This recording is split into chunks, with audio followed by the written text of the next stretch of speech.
कल्पनेच्या बाहेर निष्ठा, विचार आणि नेत्याप्रती असलेला आदरभाव ह्या सगळ्यांपेक्षा काहीतरी वेगळं, भयंकर आणि आपण कुणीही विचार केलेलं नाही असं राजकारण महाराष्ट्रात सुरू आहे. मी त्याला योग्य अयोग्य अशी परिमाणं अजिबात लावणार नाही. मला माहीत नाही की सचिन अहिर यांनी एवढा मोठा निर्णय घेत असताना पक्षांतर्गत काही स्पर्धा होती का, की सचिन अहिर यांना पक्षात इतरांची जशी झाली तशी घुसमट होत होती. आणि अशा वेळेला श्री सचिन अहिर यांनी जो निर्णय घेतला आहे त्यानंतर इथून पुढं महाराष्ट्राच्या राजकारणाचा स्तर हा आपण कुणीही विचार करू नये ह्या पातळीवरती गेलेला. पण काय भयंकर घडलं आहे बघा. श्री उद्धव ठाकरे हे शिर्डीनंतर आज संजय दिना पाटील यांच्या मतदारसंघामध्ये जाऊन ते जे पक्ष फुटले त्याच्या संदर्भातलं विवेचन करत असताना अतिशय मोठा असा विधान परिषदेमध्ये उद्धव ठाकरे यांना धक्का बसला आहे. सचिन अहिर की जे अरुण गवळी यांचे भाचे आहेत आणि ज्यांनी श्री आदित्य ठाकरे यांना निवडून आणण्यासाठी बरीच प्रयत्नाची पराकाष्ठा केली, त्यांनी उद्धव ठाकरे यांचा हात सोडला आणि ते आज थेट विधान परिषदेचे उपसभापती पदाचे शिंदे गटाचे उमेदवार झाले. कोणाला कल्पना येऊ शकते की असं काही महाराष्ट्रात घडू शकतं? सो हे का घडलं, कसं घडलं, हे सगळं समजून घेण्यासाठी चॅनल सबस्क्राईब करा आणि हे व्हिडिओ हे महाराष्ट्राच्या घरोघरी जाऊ द्या. कारण सगळ्यांना प्रश्न पडणं स्वाभाविक आहे की आज विधान परिषद उपसभापती पदासाठी ठाकरेंच्या शिवसेनेचे आमदार सचिन अहिर हे थेट एकनाथ शिंदे यांच्या पक्षात दाखल झाले. आणि फक्त दाखलच नाही झाले तर राज्याचे मुख्यमंत्री श्री देवेंद्र फडणवीस, स्वतः उपमुख्यमंत्री एकनाथ शिंदे, विधानसभेच्या उपसभापती मावळत्या नीलम गोरे, मनीषा कायंदे, चंद्रकांत पाटील अशा सगळ्या मोठ्या मोठ्या मंडळींच्या उपस्थितीमध्ये त्यांनी विधान परिषदेच्या उमेदवारी अर्ज भरला. आणि पुन्हा एकदा दिसलं की महाराष्ट्रामध्ये धक्कातंत्र जोरात सुरू आहे. सचिन अहिर यांनी शिवसेनेत प्रवेश केल्यानंतर आदित्य ठाकरे यांना सर्वात मोठा फटका आहे. कारण आदित्य ठाकरे यांच्या वरळी विधानसभा मतदारसंघात जे 2 आमदार होते त्यात सचिन अहिर यांची ताकद वेगळी होती. ते पूर्वी राष्ट्रवादी काँग्रेसकडनं त्याच विधानसभा मतदारसंघाचं त्यांनी प्रतिनिधित्व केलं होतं. आणि आपल्याला ते एकदा पराभव झाल्यानंतर त्यांना विधान परिषदेमध्ये पुन्हा संधी मिळाली कारण ते शिंदेच्या म्हणजे उद्धव ठाकरे यांच्याबरोबर गेले. सो आता अहिरांना न्याय देण्याचा प्रयत्न आम्ही करतोय असं एकनाथ शिंदे यांच्याकडनं सांगितलं जात आहे. शिवसेनेचे प्रवक्ते संजय शिरसाट म्हणाले की सचिन अहिर हे शिवसेनेचे आमदार आहेत, त्यांनी शिवसेनेतच प्रवेश केला आहे. आम्ही शिवसैनिकाला न्याय देण्याचा प्रयत्न करतोय. त्यांच्या मतदारसंघात कुणीतरी अतिक्रमण केलं होतं, अर्थात आदित्य ठाकरेंनी, त्यामुळे त्यांच्यावरती अन्याय झाला होता. आणि त्यांना विधान परिषदेची संधी दिल्यानंतर एवढी वर्ष ते उद्धव ठाकरे यांच्याबरोबर होते आणि त्यानंतर हे घडतंय. संजय शिरसाट म्हणाले की सचिन अहिर यांनी पक्ष सोडलेला नाही, ते ज्या चिन्हावर निवडून आले त्या पक्षाचा त्यांनी पूर्वी अर्ज भरला होता, त्याच पक्षात ते आले, ते मूळ शिवसैनिक आहेत, त्यांच्यावरती कारवाई होऊ शकत नाही.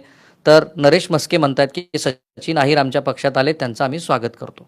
हे सगळं का सुरू आहे? कारण शेड्यूल 10 प्रमाणे जी कारवाई होणं अपेक्षित आहे ते कारवाई टाळण्यासाठी हे सगळं सुरू आहे. म्हणजे आता हे खूप इंटरेस्टिंग झालं आहे की सचिन अहिर यांनी कुठल्या शिवसेनेमध्ये अर्ज भरला होता आणि कुठल्या शिवसेनेमध्ये ते दाखल झालेत असं ते सगळं होतं आहे. आम्ही ऑपरेशन करण्याच्या मानसिकतेत नाहीत असं संजय शिरसाट पुढं म्हणतात. ते म्हणतात की सचिन अहिर यांचा उमेदवारी अर्ज दाखल करण्यासाठी आम्ही सर्वच जण उपस्थित होतो. एकनाथ शिंदे यांनी उभाटाचे आणखीन एक ऑपरेशन केलं, सचिन अहिर यांना उमेदवारी दिली, त्याला उभाटाचे नेते काय नाव देतात याकडे आमचं लक्ष आहे. आम्ही ऑपरेशन करत नाही, पण लोकांची मानसिकता त्यांच्याबरोबर राहण्याची नाही आहे आणि त्यामुळं ते आमच्याबरोबर आले. वरळीमध्ये येऊन दाखवा असं म्हणणारे पुढं वरळीत येणारच नाही आहेत. 2029मध्ये काय होतं ते पाहायचं आहे. हे खूप इंटरेस्टिंग आहे कारण आदित्य ठाकरे यांचा तो विधानसभा मतदारसंघ आहे. म्हणजे प्रयत्न काय सुरू आहेत बघा. उद्धव ठाकरे यांचं संपूर्ण मानसिक खच्चीकरण करण्याचा हा प्रयत्न आहे. आणि फक्त मानसिक खच्चीकरण नाही तर ज्या पद्धतीचं राजकीय खच्चीकरण सुरू आहे, साहजिकच उद्धव ठाकरे यांच्याबद्दल त्यांचे लोक जे काय बोलतात ते महाराष्ट्रासमोर आहे. पण एकनाथ शिंदे यांना त्या कॉन्टेक्स्टमध्ये मानलं पाहिजे. मी फक्त खच्चीकरणाच्या मर्यादेत म्हणतोय. राजकारण, त्याचा स्तर, त्याची निष्ठा, त्याचा विचार हे लोकांनी ठरवावं. माझ्या मते जे काय चाललंय ते महाराष्ट्रासारख्या राज्याची देश पातळीवरती जी काय प्रतिमा आहे त्याची आणखी प्रतिमा ती मलिन व्हायला सुरुवात होईल. अर्थात 2019पासून ते सुरू आहे, ज्यावेळेला उद्धव ठाकरे यांनीच महाविकास आघाडीचा प्रयोग केला, जेव्हा की शिवसेना आणि भाजपला ते मॅन्डेट मिळालं होतं. त्यानंतर जे काही महाराष्ट्राची अशी घसरण सुरू आहे ती अशी न होता ती अशी सुरू आहे, अशी. आणि त्यामुळे दिल्लीत मी होतो तर लोक आता हसतायत. ते म्हणाले की बिहार आणि उत्तर प्रदेशची पूर्वी उदाहरणं दिली जायची, आता आम्ही महाराष्ट्राची उदाहरणं देतोय. आयाराम गयारामला पण मागं तुम्ही टाकले. कुछ भी हो सकता है महाराष्ट्रात. मी पुन्हा सांगतो, काय योग्य काय अयोग्य हे तुमच्यावरती मी सोडतो. सचिन अहिर कोण आहे? तर सचिन अहिर यांचं नेतृत्व कामगार चळवळीतनं घडलंय. सचिन अहिर यांनी सामाजिक क्षेत्रातून राजकारणात प्रवेश केला आहे. पहिल्यांदा 1999मध्ये ते राष्ट्रवादी काँग्रेसच्या तिकिटावरती लढले. शिवडी मतदारसंघातून ते आमदार म्हणून निवडून आले. त्यानंतर 2004-2009मध्ये सुद्धा ते आमदार होते. महाविकास आघाडी सरकारमध्ये 2009मध्ये गृहनिर्माण राज्यमंत्री होते ते. पण 2019च्या विधानसभा निवडणुकीच्या तोंडावर त्यांनी राष्ट्रवादी काँग्रेसला रामराम ठोकत शिवसेनेत प्रवेश केला. त्यावेळी झालेल्या विधानसभा निवडणुकीत आदित्य ठाकरे यांच्या विजयात त्यांचा मोलाचा वाटा होता. शिवसेनेत झालेल्या फाटाफोटीनंतर ते उद्धव ठाकरे सोबत राहिले. पण आता ऐन विधिमंडळ अधिवेशनात त्यांनी एकनाथ शिंदे यांच्या शिवसेनेत उडी घेतल्यानं असं दिसतं आहे की मोठी खळबळ आहे. आदित्य ठाकरे यांना सोडून अनेक लोक जे येत आहेत त्याच्यात असं दिसतं की ऑपरेशन 3.0 सुरू झालेलं आहे. अर्थात आपण हे पण बघायला पाहिजे की आता ह्याची गणिती काय बनते. म्हणून मग आम्ही आकडेवारी पण बघितली की विधान परिषदेत शिवसेनेचे किती लोक आहेत उद्धव ठाकरे यांच्या. सुनील शिंदे, जगन्नाथ अभ्यंकर, अनिल परब, अंबादास दानवे आणि मिलिंद नार्वेकर. मिलिंद नार्वेकरांच्याबद्दल तर काही बोलणंच न लागो, कारण मिलिंद नार्वेकर जरी शिवसेनेत असले तरी बऱ्याच अंशी ते सत्ताधारी घटक पक्षाच्या खूप जवळ आहेत. कारण मिलिंद नार्वेकर ते एकमेव होते की जे विधान परिषदेमध्ये निवडून आले त्यावेळेला त्यांना कुणीही विरोध केला नाही. सो यातली 2-3 नावं अशी आहेत. अंबादास दानवे यांची सुद्धा मधल्या काळात चर्चा होती की ते भाजपमध्ये जातील. अर्थात त्यांना पुन्हा विधान परिषदेची संधी दिली. विधानसभेमध्ये गुहागरमधून भास्कर जाधव, बार्शीतनं दिलीप सोपल जे काल झालेल्या ओमराजे निंबाळकर यांच्या सभेच्या वेळेला अनुपस्थित होते. धाराशिवमधून कैलास पाटील, उमरग्यातनं प्रवीण स्वामी, खेड आळंदीतनं बाबाजी काळे, भायखळ्यातनं मनोज जामसुदकर, शिवडीतनं अजय चौधरी, वरळीतनं आदित्य ठाकरे, माहीमधून महेश सावंत, वांद्रे पूर्वमधून वरुण सरदेसाई, मेहकरमधून सिद्धार्थ खरात, दर्यापूरमधून गजानन लवाटे, बाळापूरमधून नितीन देशमुख, वणीमधून संजय देरकर, परभणीतनं राहुल पाटील, विक्रोळीतनं सुनील राऊत, जोगेश्वरी पूर्वमधनं अनंत बाळा नर, दिंडोशीतनं सुनील प्रभू, वर्सोव्यातनं हरुण खान आणि कलिनातनं संजय पोतनीस असे मिळून शिवसेनेचे 25 आमदार आहेत. राईट. सो असं दिसतंय आता की काहीही होऊ शकतं महाराष्ट्रामध्ये. हे पुन्हा सिद्ध होत चाललंय. ज्या वेळेला उद्धव ठाकरे हे शिवसेना आणि भाजपच्या देवेंद्र फडणवीस यांच्यावरती कसा अन्याय होतो हे सांगतायत, त्यावेळेला त्यांच्यावरती झालेला हा मोठा आघात आहे. याचे दूरगामी परिणाम होतील. एक तर मानसिक खच्चीकरण जबरदस्त होईल. कारण सचिन अहिर हे काही असे नेते नाही आहेत की ज्यांना तुम्ही आरेला कार्य करू शकाल. मी म्हणालो की त्यांचे मामा म्हणजे अरुण गवळी आहेत. ते त्या अर्थाने नाही मी सांगत, तुम्हाला राजकारणाच्या. बरं, वरळी हा मुंबईचा कोर आहे आत्मापैकी, जसा दादर, गिरगाव, चौपाटी वगैरे. तर त्याच्यातनं वरळी आणि वरळीतनं हा आमदार तुमचा शिवसेना सोडून जातो, तर माझ्या मते कायदेशीर लढाई पण होईल. आदित्य ठाकरे यांना मतदारसंघामध्ये रोखण्याचा प्रयत्न होईल. म्हणजे भविष्यातलं उद्धव ठाकरे यांचं राजकारण मुळापासनं मोडून काढण्याचा.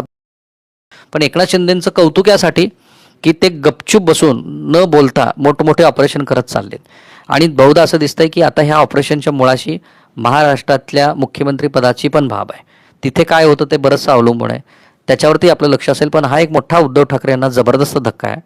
त्यांनी एकनाथ शिंदे यांच्या विरोधामध्ये त्या मतदारसंघामध्ये जाऊन राळ उठवली. त्याच वेळेला एकनाथ शिंदेने अतिशय शांततेमध्ये ऑपरेशन टायगर 3.0 केलं. जे दिसतं की सचिन अहिर यांना घेऊन विधान परिषदेत आलं आहे. आता तिथं असं आहे की ह्या सगळ्या घडामोडीमध्ये हे बघायचं आहे आपल्याला की ते कायदेशीर तिढा कसा मिटवतात. म्हणजे विधिमंडळाच्या एकच आमदार फुटला तर त्याचा तिढा काय की आणखीन कोणी लोक येऊ घातली आहेत. दोस्तो हो, एकंदर अशी परिस्थिती आहे. याला राजकारण म्हणावं की गजकारण. राजकारण आणि गजकारण एकाच नाण्याच्या 2 बाजू झालेल्या आहेत. आणि उद्धव ठाकरे यांनी हे जर आता घरामध्ये जर बसले तर मित्रांनो काही आपल्या उद्धव बाळासाहेब ठाकरे यांचं काही खरं नाही. ज्या पद्धतीने राजकारण सुरू आहे, एकनाथ शिंदे प्रत्यक्ष ग्राउंडवर उतरून राजकारण करत आहेत. आता एक नवीन रणनीती आखणं उद्धव ठाकरे यांनी गरजेचं आहे. आणि महाराष्ट्र सारखा पिंजून काढणं गरजेचं आहे. सध्या जो शेतकरी कर्जमाफीचा मुद्दा आहे, तो मुद्दा खरं तर एकनाथ शिंदे यांनी उद्धव ठाकरे यांनी आक्रमक पद्धतीने उभा करणं गरजेचं आहे. आणि शेतकऱ्यांना कर्जमाफी मिळवून देणं गरजेचं आहे. रस्त्यावरची लढाई आता उद्धव ठाकरे जोपर्यंत लढत नाहीत तोपर्यंत त्यांचा पक्ष उभा राहणार नाही. लोकांच्या समस्या घेऊन जोपर्यंत ते रस्त्यावर, मैदानावर, लोकांमध्ये जाणार नाहीत. आता कितीही आमदार पळवू द्या, कितीही खासदार पळवू द्या, परंतु आता तुम्ही जनतेमध्ये जर गेलात, लोकांमध्ये जर गेलात, रस्त्यावर जर गेलात, तर या लोकांना मात्र पळवून नेणं एकनाथ शिंदे आणि फडणवीस या दोघांनाही अवघड होऊन जाणार आहे. तुम्हाला नेमकं काय वाटतं ते मत मांडून नक्की लिहा. आणि कॉमेंट करताना जय महाराष्ट्र नक्की लिहा.